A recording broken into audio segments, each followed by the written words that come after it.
everyone, Cash here, back with another video from Madden 16. Today we continue our Raiders franchise, and this is the final episode of Season 2. It's the Season in Review, where we're going to take a look at the stats and hand out our season awards. So first the stats, and we're going to start it off with the passing. RG3, what a season he had filling in for Derek Carr in the second half of the year. He had a 121 passer rating, 1,100 yards, 11 touchdowns, and just 2 interceptions. Derek Carr, 103 passer rating, 2,200 yards passing, 24 touchdowns, 11 interceptions. He was having himself quite a year until he went down with the injury. Both players, very good completion percentage, 67 for RG3, 65 for Carr. And now we'll move on to the running backs. It's Latavius Murray, 267 carries, 1,600 yards, almost 1,650, 6.2 yards per carry. What monster numbers from him this season, 11 touchdowns as well. Darren Ellis, the rookie, 87 carries, 477 yards, 5.5 yards per carry, and 3 touchdowns. Robert Griffin, 7.9 yards per carry, 5 touchdowns, so he ends up with the second most touchdowns on the team. Derek Carr still putting in an impressive 172 yards rushing on 6.6 yards per carry. Murray, the one knock for him this year was the 3 fumbles. Ellis fumbles twice.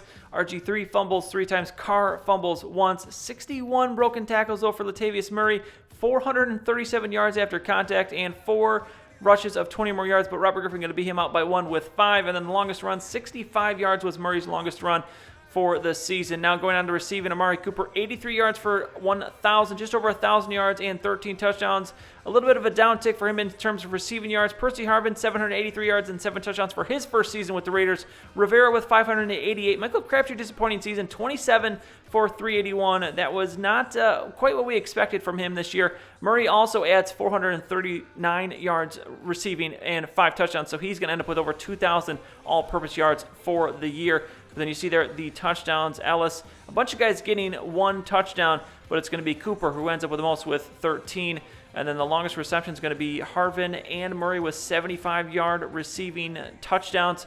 And now we'll move on to the defense. And Reggie Nelson leads all tacklers with 121 total tackles. Nate Allen second with 110. Khalil Mack, the defensive end, with 76 tackles. TJ Carey leads all quarterbacks with 73. Bruce Irvin with 72 and Lofton with 71. Bruce Irvin will lead the team with 21 tackles for loss. Nelson with an impressive 19. Khalil Mack makes no sense. He has 20 sacks but only 14 tackles for loss.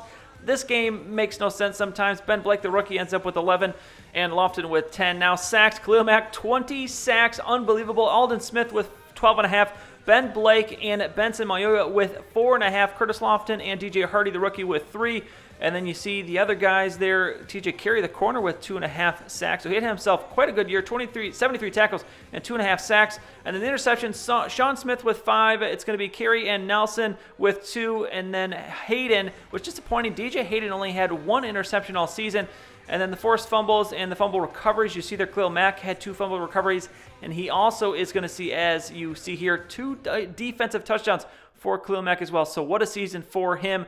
And then the kicker, Greg Zuerlein, not the greatest year. Didn't really have too many opportunities to kick. He only had 13 field goals, but he only made 9 of them. So unfortunate and disappointing numbers from him. Then Marquette King, 44.4 average on his punts. Tywan Jones, returner, 1,100 yards, but no return TDs for him this season. He was impressive last year returning kicks. 168 yards is all he's going to end up with for punt returns, but no touchdowns. So now let's take a look around the league. Phillip Rivers passes for 5,000 yards.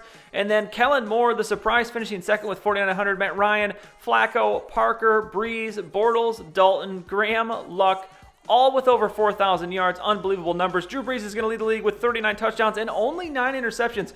Quite a good ratio from him. You see some of these other guys. Aaron Rodgers, another one, 34-9. Alex Smith, 34-7. Very good. Andy Dalton, 28 touchdowns and just 6 interceptions. But Chase Daniels is going to lose the interception race. He gets 22 interceptions. Matt Barkley with 21. Parker with 20. And you see the rest of those there. Now sacks, Jameis Winston sacked 64 times. Stafford sacked 60. And I think ours was 21 for RG3, which I thought was a lot, but never mind, that is not a lot. And then you see the completion percentages here. It's going to be a few guys tied with 68%, RG3 with 67%, so very good numbers from both him and Carr this year in terms of completion percentage. And now moving on to rushing, Adrian Peterson is going to win the rushing title with 1,734. Murray right behind him with 1,600 yards. And you see the normal faces there with quite a lot of guys over 1,000 yards. Le'Veon Bell is going to have 17 touchdowns. Elijah Wan Blake of the Colts, a rookie, with 14 touchdowns. AP with 13. Eddie Lacy and Danny Woodhead with 13 as well.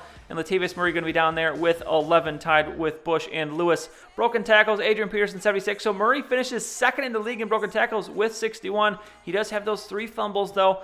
And then we're going to look here at rushing 20 yards or more, and Robert Griffin III with the most, 5 for him. Murray is tied for second with Cam Newton and Adrian Peterson.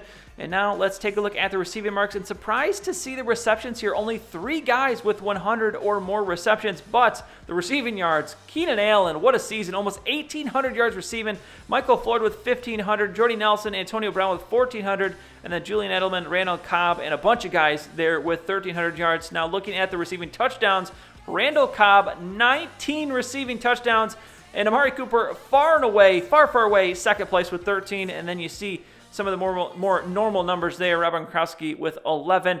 And then we'll take a look at the defense now. Williamson with 171 tackles. We're going to be way down the list to find Reggie Nelson and his 121. But moving on now from the tackles, let's take a look at the tackles for loss. And this is where it gets a little weird. Ndamukong Suh with 20, but we had Aldon Smith with 21, so it's not registering our tackles for loss. Reggie Nelson is on there with 19. For some reason, it isn't showing our number 1 guy. And the same thing is going to happen with sacks. We had Khalil Mack with 20, but he's not even on the list, so Justin Houston is showing as 16.5 with the lead, but we know Khalil Mack had 20 sacks. For interceptions, it's been Byron Maxwell with 10.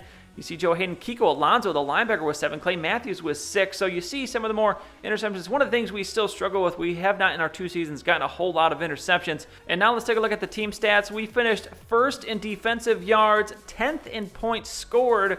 It's going to be, let's see, 2nd in points allowed, 296, so we have one team that beats us there. And then the offensive yards, 21st, so the offense not the greatest, but the defense very good as usual. But now let's move on to the most important part of the video, the awards. Let's first take a look at the Season 1 awards. Rookie of the Year was Amari Cooper, Offensive MVP was Latavius Murray, Defensive MVP was Charles Woodson, and our team MVP was Amari Cooper. So this year, we obviously had a very good season. We won the Super Bowl, so we had some key pieces in that. So this year, we're going to be handing out an MVP, obviously, offensive and defensive MVPs, Rookie of the Year, and we're also going to hand out a Most Improved Player. Now that we're into our 2nd season, we're going to hand out a Most Improved Player every year. So obviously, there's a lot of guys to highlight this year, but we obviously can only select one for each category. As we go through it, feel free to leave a comment down below who you feel should have won the award. But the first award that we're going to be giving out is going to be the Rookie of the Year. And we had a few rookies that played a significant piece in our season. Darren Ellis, obviously. Walden, the backup left guard. Garner, the backup left tackle. So really only Ellis on offense. But then on defense, it's DJ Hardy, who started all season at defensive tackle, and Ben Blake, who started at right outside linebacker, although he was hurt for a piece of the season. That is going to hurt him in this race, because I think if he had played all season, he might have gotten the Rookie of the Year. We're going to end up giving it to Darren Ellis, and that is because he was the guy that made the most significant contribution all season. He does end up with 87 carries, 477 yards, 3 touchdowns, does have 2 fumbles, but he was the only rookie to earn a weekly MVP award all season. You see this 25 carry for 113 yards and a touchdown.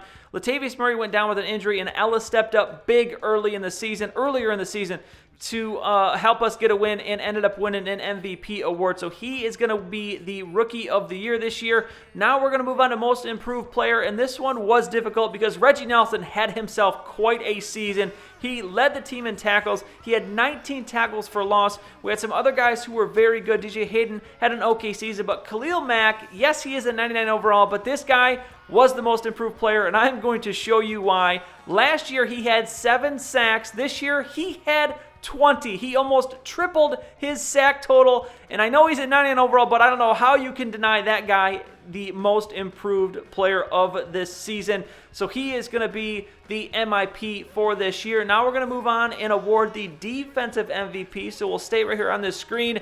And this one, again, between Reggie Nelson, he had a very good season. Sean Smith had a very good season. He had 5 interceptions. Aldon Smith had 12.5 sacks. But ultimately, again, it's going to come down to the guy at right defensive end, Khalil Mack. And yes, maybe we could have given it to Nelson, but there's a couple reasons why I'm going to give this one to Mack. First, he led the league in sacks. He was the best defensive lineman. He also got a Defensive Player of the Week award. But look at this. He only had 3 weeks all season that he did not get a sack. You cannot put any bigger stamp on a game, a season, than getting the number of sacks that he did. He helped this defense week in and week out, so we're going to give him the award for defensive MVP. Now on to the offensive MVP. Amari Cooper had a down season this year, so he's not going to be winning any awards this season. Percy Harvin turned in a pretty good season for a first-year player, but Latavius Murray, this was the guy that week in and week out, like Khalil Mack on defense, did the job on offense. 1,600 yards, 11 touchdowns, 6.2 yards per carry, 61 broken tackles. But it's not just the rushing you have to look at, it's the receiving as well. 439 yards receiving, 5 touchdowns, so 2,000 total yards of offense, and he is going to be your offensive MVP. But now it is time for the award of awards, the team MVP. Let's take a look at the weekly MVP awards. It's going to be Murray, who started out strong with the first 2 weeks. Then it's Rivera, Harvin, Mack, Murray, Mack. So Mack gets 2 in the first 8 weeks. Ellis gets his in week 10. RG3 filling in big for Carr, gets 3 in the second half of the season. And then Sean Smith ends it. But taking a look at the entire season, it's Smith with 2, Mack with 2, RG3 with 3, and Murray, that's going to have 6 of them. So it's going to be Latavius Murray, who is your Season 2 MVP. And look at this. He won AFC Offensive Player of the Week 2 times. He was the Offensive Player of the Year in the NFL. And this guy was really just the model of consistency, a guy that we could always rely on. You see it in the numbers here. He had just a couple bad weeks all season. And now you could argue that maybe we could have given it to Khalil Mack. Maybe we could have given it to RG3. I honestly thought about giving it to RG3, ignoring the tally and just giving it to him because he was so pivotal in our season. But ultimately, I'm going to go with the numbers, trust the numbers. Murray really was the key to this season. Without him, yes, Ellis was there, and he is pretty good, but I don't think he could have done what Murray did this year. He helped us out in so many ways, so that is going to be the awards for season number 2, and that is all that there is for season number 2. From here, we move on to season number 3. We're going to be going through the offseason in the next few videos. I'm going to be breaking it up. The next episode is going to be the re-signing players. Then we'll move on to free agency, and then finally the draft before we move on to season 3 preseason. So some exciting stuff to happen. We'll have to see. We have 17 players that are up for re-signing. We'll have to see who we're going to be bringing back, and then we'll see who is going to be available in free agency. I think we're going to have a lot of money yet again, maybe $50-60 million in cap space. We had a lot of it last season, but we're going to have a lot to spend, so I'm excited to see what is going to happen with this team. Afraid to say we did win a Super Bowl, but I think we might be able to get even better for next season. So look out for that one in a couple days. But otherwise, that is going to be it for this video. If you enjoyed it, please go ahead and give it a like. I'd really appreciate it. And subscribe to see any future videos that I make. As always, thanks for watching, and I'll see you all next time.